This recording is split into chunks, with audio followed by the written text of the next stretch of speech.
আবারও মক ড্রিলের প্রস্তুতি। আগামীকাল কেন্দ্রীয় সরকারের তরফ থেকে পাকিস্তান লাগোয়া 4 রাজ্যে মক ড্রিল হতে চলেছে। আচমকা আবারও মক ড্রিল কেন? তাহলে কি আবারও বড় কোনো প্রস্তুতি? হামলার ঘা এখনো শুকোয়নি পাকিস্তানের। তাদের ঘুম ছুটিয়ে ফের বড় প্রস্তুতি ভারতের।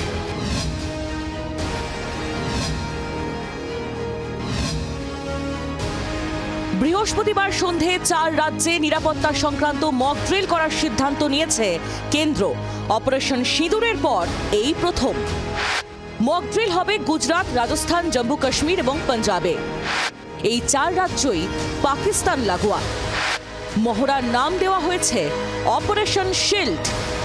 হরিয়ানা সরকারও মক ড্রিল করার সিদ্ধান্ত নিয়েছে। মক ড্রিল অর্থাৎ সিভিল ডিফেন্সকে সঙ্গে নিয়ে জেলা প্রশাসন, রাজ্য প্রশাসন যুদ্ধ পরিস্থিতি হলে করণীয় কি সেগুলি প্র্যাকটিস করে থাকে। আবারও সেই মক ড্রিল হতে চলেছে, আর এবার বৃহস্পতিবার দেশের 4টি রাজ্যে। এর আগে গত 7ই মে দেশের প্রায় 250 জেলায় মক ড্রিলের নির্দেশ দিয়েছিল স্বরাষ্ট্র মন্ত্রক। যুদ্ধ পরিস্থিতিতে সাধারণ মানুষ কিভাবে সতর্ক ও সুরক্ষিত থাকবেন তাই শেখানো হয়েছিল। তার কারণও ছিল 6ই মে গভীর রাতে পাকিস্তানের ঘরে ঢুকে জঙ্গি ঘাঁটি গুঁড়িয়ে দিয়ে এসেছিল ভারত। সিঁদুরের বদলা নিয়েছিল রক্তে। সামরিক শক্তিতে পেরে উঠতে না পেরে সীমান্তবর্তী গ্রামগুলোর নিরীহ মানুষদের টার্গেট করেছিল পাকিস্তান। তাদের গুলিগোলায় ক্ষতিগ্রস্ত হয়েছিল 4 রাজ্য। সেখানেই এবার মক ড্রিলের সিদ্ধান্ত। আর এই মক ড্রিল যখন হচ্ছে তখন দুই দেশের মধ্যে রীতিমতো সিজ ফায়ার চলছে, অর্থাৎ সংঘর্ষ বিরতি চলছে। সংঘর্ষ বিরতি চলাকালীন কেন মক ড্রিল তার থেকেই স্পষ্ট যে ভারত পাকিস্তানের যে কোনো বেয়াদবির জবাব দেওয়ার জন্য প্রস্তুত। এটি বোঝাতেই এই মক ড্রিল এবং প্রস্তুতি রাখতেই মক ড্রিল। এই মক ড্রিলটাকে দুটো তাৎপর্য, একটা হচ্ছে যে বিপদ কাটেনি, নয়তো মক ড্রিল করার কথা বলা হতো না।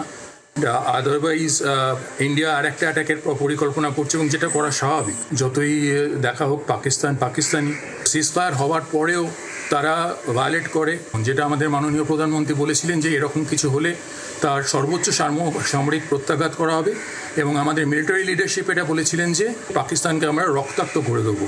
তো অবভিয়াসলি সেই অনুযায়ী আমার মনে হয় মক ড্রিলটা হচ্ছে। সম্প্রতি একাধিক সভায় পাকিস্তানকে হুঁশিয়ারি দিতে দেখা গিয়েছে প্রধানমন্ত্রীকে। স্পষ্ট করে দেওয়া হয়েছে, শান্তি চাইলে শান্তি, যুদ্ধ চাইলে যুদ্ধ। এখন পাকিস্তান বেছে নিক কোন পথে যাবে।